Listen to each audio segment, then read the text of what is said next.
Siemanko. Dzień dobry. To ostatni odcinek jak na razie z Alą, bo właśnie dzisiaj z nią zrywam i rzucam i wyjeżdżam. Dokładnie tak. Ale nie, tak naprawdę to ja zrywam.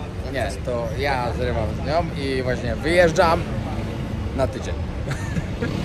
To od roku jest nasza najdłuższa przerwa. Nie, była jeszcze jak byłeś w Nepalu. Tak? Ile tam było? Dobra, to jest druga najdłuższa. No musimy przerwać, bo akurat jechały coś na sygnale. No, także jest to nasz dzisiaj drugi dzień w Rzymie. Jeśli nie widzieliście poprzedniego odcinka, to sprawdźcie, bo tam się właśnie wszystko zaczęło. Dzisiaj będziemy uzupełniać drugą część. W tych dwóch odcinkach pokażę wam, co właśnie fajnie zobaczyć, bo nie powiem co najlepiej, ale co fajnie zobaczyć w Rzymie, jak jesteście podczas na przykład dwóch dni. Na przykład jeśli przyjeżdżacie tutaj na weekend, co warto zobaczyć. No, a później zbieram się i wylatuję do Turcji, ale jeszcze mamy cały dzień tutaj, także oglądajcie ten odcinek i pamiętajcie jeszcze na początku, żeby zostawić subskrypcję. Lecimy po 400 koła. Dokładnie.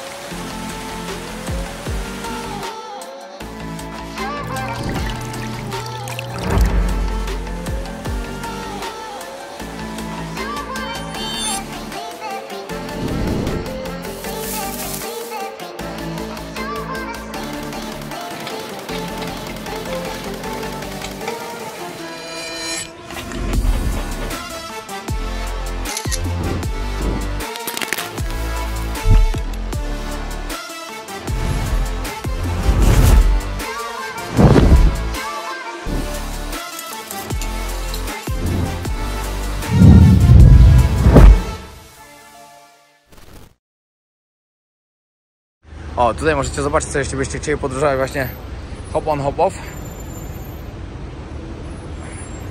To macie za 26 od osoby, 13 za dziecko. Dobra, bo wam jeszcze nie pokazałem w sumie więcej. Tutaj macie 24 godziny, 48 godzin i 72 godziny.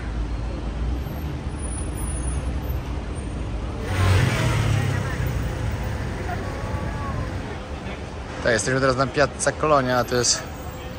Kolumna Marka Aureliusza. Tak. I tu jak, no właśnie, tu możecie doskonale zobaczyć, jak wyglądało właśnie dokumentowanie przebiegu, powiedzmy, jakiejś tam bitwy, akurat w tym przypadku. I trochę to wygląda jak taki komiks. Pokazane są właśnie sceny z bitwy w formie płaskorzeźby. No, tutaj myślę, że trochę lepiej to zobaczycie, ze względu na to, że tam trochę pod słońce było. Ale tu też jest dużo lepiej.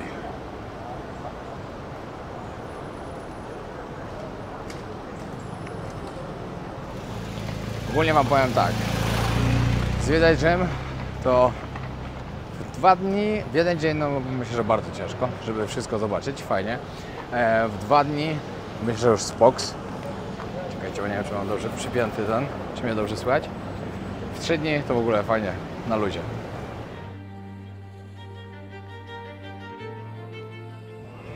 Kolejne miejsce, które idziemy zobaczyć. Panteon.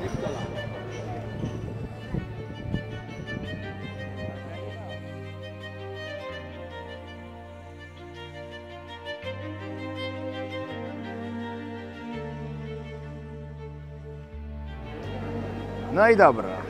Teraz moja piękna narzeczona troszkę wam opowie coś na temat tego pięknego budynku. Myślę, że wiele z was kojarzy ten słynny budynek, nie mylić z Partenonem w Atenach, bardzo często jest to mylone. Głównie myślę, że jest znany z tego właśnie, że ta kopuła taka charakterystyczna jest jako dach. Jeszcze spróbujemy wejść do środka i pokażemy wam, jak to wygląda od środka.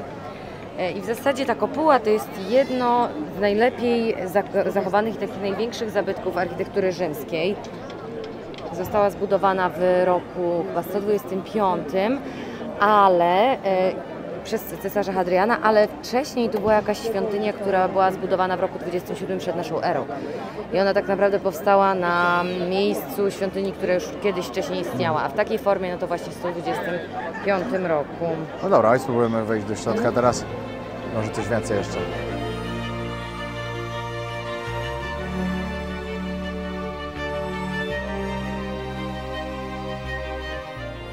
no kurczę, niestety nie uda się wejść do środka. Jest taka kolejka, w sumie są dwie kolejki i dwie bardzo długie. I mamy po prostu tyle do zobaczenia dzisiaj, że wejście akurat tutaj do środka sobie odpuścimy. Ale ja bardzo, jak macie czas, to ja bardzo polecam, bo pięknie wygląda. No, ale my nie mamy, bo mamy tylko 4 godziny, bo później muszę jechać na lotnisko. Na swój samolot. W ogóle przypominam Wam w tym odcinku, że już za tydzień rozpoczyna się prawdziwa podróż, bo teraz to była wakacyjna podróż, ale rozpoczyna się nasza prawdziwa podróż. Na początku jedziemy razem do Pakistanu, Libanu, Syrii i Iraku. Później następnie Ala leci do Tajlandii, a ja lecę jeszcze dalej, czyli lecę do Afganistanu i Iranu. Później lecę do Afryki. Pierwszy miesiąc będę podróżował z polem i z bazą. Zarąbista przygoda, 4x4 samochodem, 4 kraje przejedziemy. Później Kilimandżaro, jadę już sam się wspinać, wejść na Kilimandżaro, na najwyższy szczyt w Afryce, a następnie jeszcze odwiedzę jakieś 2 kraje i wracam do Tajlandii, bo jest sezon, na święta wracam i bardzo już tęsknię. Ale na początku znakomita podróż, także śledźcie na bieżąco, pamiętajcie, żeby subskrybować kanał, bo będziecie dostawali od razu powiadomienia, wszystko na bieżąco i pamiętajcie, że też bardzo ważne, żebyście raz dziennie, jak możecie, poświęcić tą minutę, zobaczyć shortsa, które wstawiam, te shorts, te króciutkie filmiki, tylko takie zajawki, bo to dobrze podbija algorytmy, fajnie to później wszystko idzie. Dzięki wielkie, a my lecimy dalej. Ale rodzinne zdjęcia.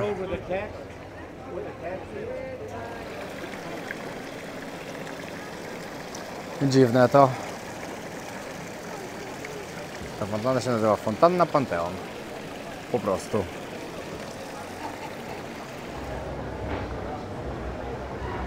Piazza Navona tutaj jest. Piazza Navona, dokładnie. Piękna fontanna. Powiem tak, po tych 2 dniach zwiedzania podpisuję się pod tym, że najlepiej tu zwiedzać po prostu z buta. No chyba, że te hulajnogi, no dobra. Ale pieszo, tu wszędzie po prostu są takie odległości. Jak sobie to podzielicie tak na 2 dni, jak my sobie to podzieliliśmy, no to macie po prostu świetne zwiedzanie.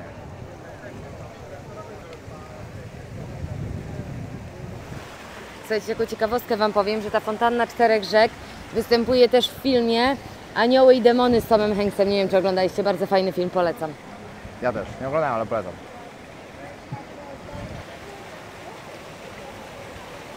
Tą fontannę zaprojektował Bernini, czyli bardzo znamienity artysta barokowy.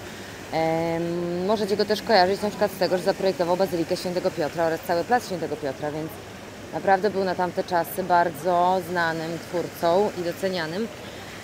A co jeszcze możemy Wam powiedzieć o tej fontannie? W zasadzie jest jedna też z takich najsłynniejszych fontan w Rzymie. No i symbolizuje 4 rzeki z 4 kontynentów, takie jak właśnie Nil, Dunaj, Rio de la Plata i Ganges.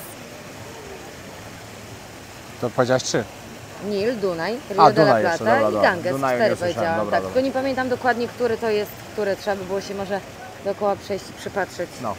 A gdyby ktoś się zastanawiał, dlaczego 4 kontynenty, to dlatego, że po prostu na tamten moment były tylko 4 kontynenty znane, więc...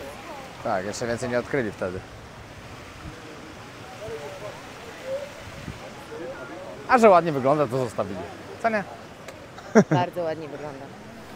To właśnie teraz doczytaliśmy jeszcze i szukamy właśnie gostka, który trzyma monety, które się wysypują, bo to symbolizuje właśnie Amerykę. Na tamten moment, wiecie, Ameryka słynęła z tego, że wszyscy myśleli, że to są ogromne bogactwa. Wiele osób tak sądzi. Dalej. Tak, ale no wtedy Ameryka była jako jedyna. Ja nie widzę nigdzie tego z monetami. O, tu są te monety. No tutaj na dole leżą, tak jakby. Chyba to o to chodzi. Albo się mylę. Ale chyba tak. Ale czekajcie, przejdziemy jeszcze w razie czego. No tak, no dokładnie. To było to. Czyli tam to była Ameryka. Jest jeszcze Nil, czyli Afryka. Jest Dunaj, czyli Europa. I co tam jeszcze było? I Rio de la Plata, Tak. czyli Ameryka. A ta Ameryka już była. No. A to jeszcze... Czekaj. Co jeszcze mówiliśmy? Nil, Dunaj, Rio de la Plata i Ganges, Azja oczywiście. A co do Gangesu, to na moim kanale trochę możecie zobaczyć o Gangesie i co tam się wyprawia. Seria z Indii, Mistrzostwo Świata. Zgubiliśmy rodziców. No właśnie. Na obiad pyszne risotto z owocami morza. Jesteśmy właśnie w Two Sides na pysznym tiramisu. Miejsce polecane naprawdę przez wiele osób. Duży, mały. Zaraz zobaczymy. Przed chwilą byliśmy na takim bardzo znanym tutaj lokalnym markecie. No i niestety stało się tak, że miałem podłączony mikrofon, nie włączył się i wszystkie filmy nagrały się bez dźwięku. Musiałem je wywalić. I mnie to denerwuje. Nie ma mikrofonów, nie ma tego problemu. Ale nie ma mikrofonu, dźwięku nie ma takiego dobrego jak jest teraz, także niestety to już któryś raz, no mój błąd, po prostu nie włączyłem i tyle. No. Ale nie lubię jak takie rzeczy się dzieją, bo miałem parę minut dobrego materiału, żeby Wam pokazać to, ale już nie mogę tam wrócić, bo już jesteśmy za daleko. Niestety, nie pokażę.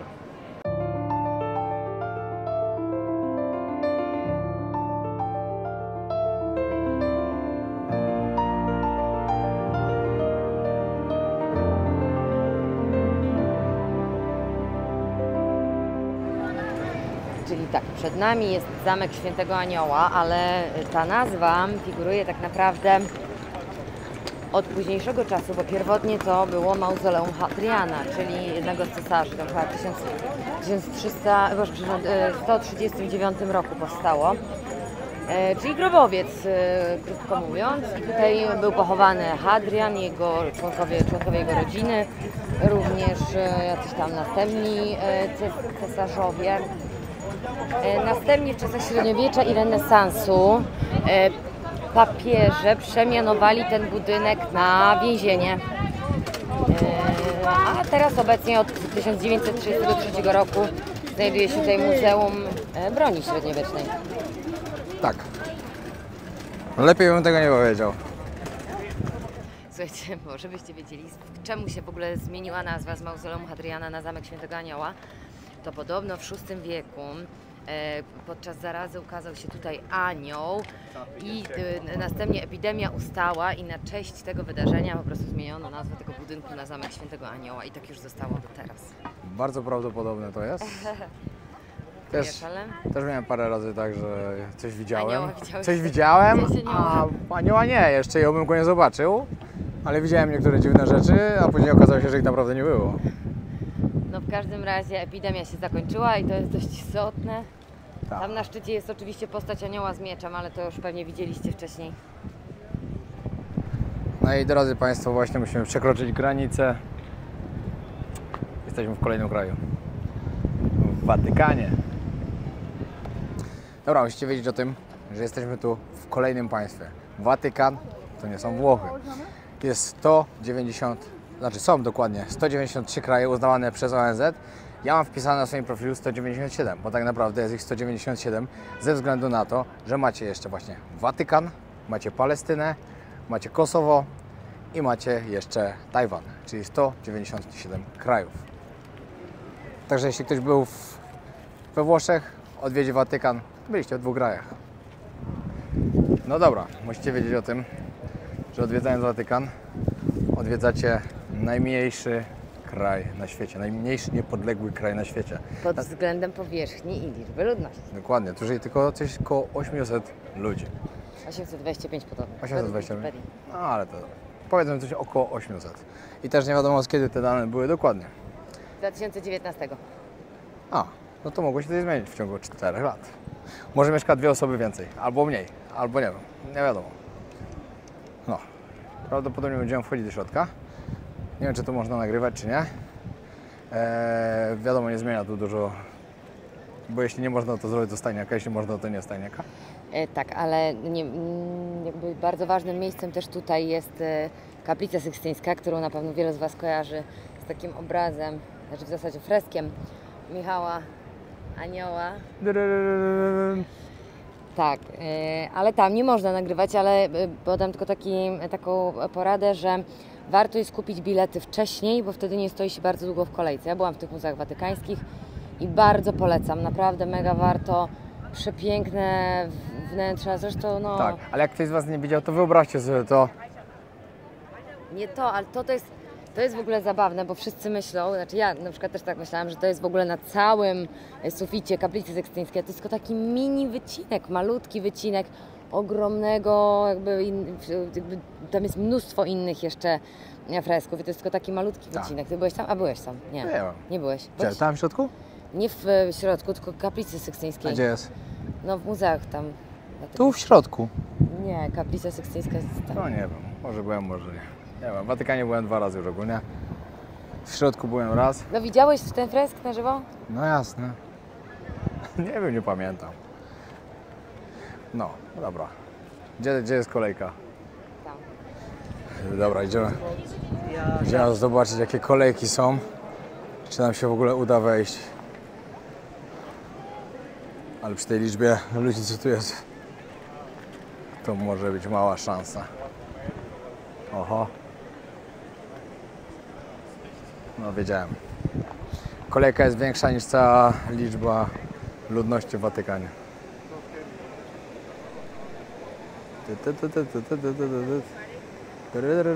Dalej. No cóż, może innym razem.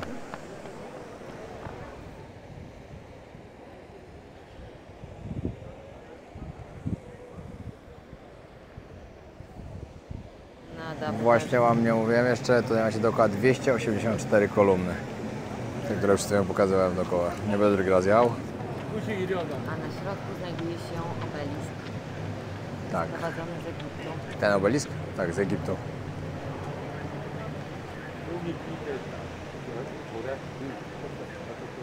To jak Wam pokazywałem, jaka kolejka jest tutaj, tego przy kolumnach, to jeszcze zapomniałem dodać, że jeszcze dodatkowo jest tak, tutaj, aż do wejścia. Myślę, że stania 2 godziny to lekko. Się prawie nie rusza, ale może być i więcej. Ja nie wiem, ostatnim razem, no dobra, to w sumie dobra, teraz wiem dlaczego. Ostatnim razem, jak tutaj byłem właśnie z Dawidem, jak jeździliśmy po Europie kamperem. No i wtedy byliśmy w tych czasach, co byliśmy właśnie, to tak za dużo ludzi nie podróżowało. Także może dlatego akurat. Wtedy pamiętam, to my bez kolejki wchodziliśmy. Albo źle pamiętam. Nie wiem. Wiecie, Watykan jest główną siedzibą papieża. Aktualnego papieża oczywiście. Papieży, którzy tutaj wszyscy mieszkali i byli po kolei. Czyli głowy kościoła. Ale też musicie wiedzieć o tym, że to nie jest tak, że wy sobie tu obojętnie kiedy przyjedziecie i spotkacie papieża, bo kiedyś ktoś mi napisał coś takiego. Być w Watykanie i spotkać papieża, tak jak być, nie wiem, takie głupie porównanie, bo w Turcji nie zjeść kebaba, to takie porównanie, że to jest mus po prostu, a to jest nieprawda. Ja jestem 3. raz i papieża nie widzę, no. A ja 5. i też nie widziałam. No, także wiecie, to nie jest wcale tak, że przyjedziecie i zobaczycie. Jest podobno jeden taki dzień, w którym po prostu on tu wychodzi w środę, no, że ma audiencję i się pokazuje, ale dzisiaj jest wtorek, także dzisiaj go nie będzie. Ale jeszcze warto wspomnieć, że wstęp do bazyliki jest darmowy, nie wiem, czy to dobrze mnie słychać. I są 2 kolejki. Pierwsza kolejka jest ta, którą tutaj widzicie i to jest po prostu kolejka, gdzie rzeczy są sprawdzane. Która się kończy tam? Nie, ona się tu kończy. Nie, tam się kończy. Aha, tam. I to jest sprawdzanie tych, ale jest kilka bramek, więc to całkiem szybko idzie, a kolejka do... Druga się zaczyna tam. Druga się zaczyna tam. Idzie tam, tak. no to już mówiłem. Ale no my sobie naprawdę nie mamy czasu. Tak. The end.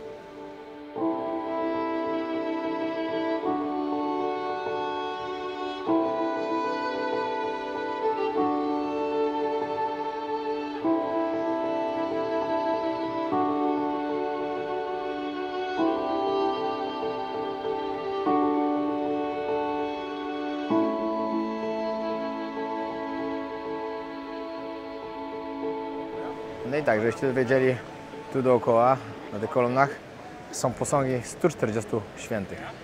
Też taka ciekawostka dla zainteresowanych. Dobra, trzeba iść na metro, szukać auta i na lotnisko. Bardzo fajny wyjazd do Rzymu. Świetny, naprawdę. Myślę, że jakbyśmy mieli jeszcze jeden dzień, to było całkiem fajnie, bo wczoraj zrobiliśmy 20 000 kroków. Dzisiaj też na pewno bardzo dużo, chociaż na pewno nie tyle co wczoraj. Także fajnie by było to rozłożyć na 3 dni, ale i tak było dobrze. Myślę, że dużo zobaczyliśmy i dużo pokazaliśmy. Niedaleko Watykanu macie metro, także możecie nawet tutaj sobie podjechać elegancko. Ale proponuję Wam taką traskę, jak my sobie robiliśmy, bo naprawdę się fajnie szło. Po drodze przerwy na jakąś kawkę, na obiad. Przyjemnie spędzony dzień.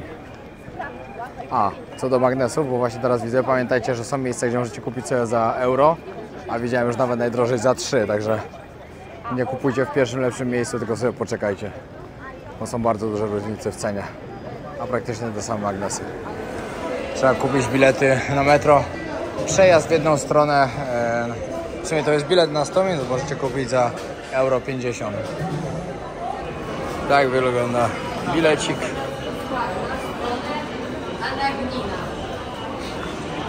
Tak, i musimy jechać to na Anagnina, tam mamy zaparkowany samochód.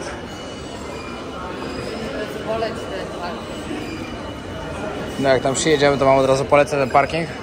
To jest spoko miejsce.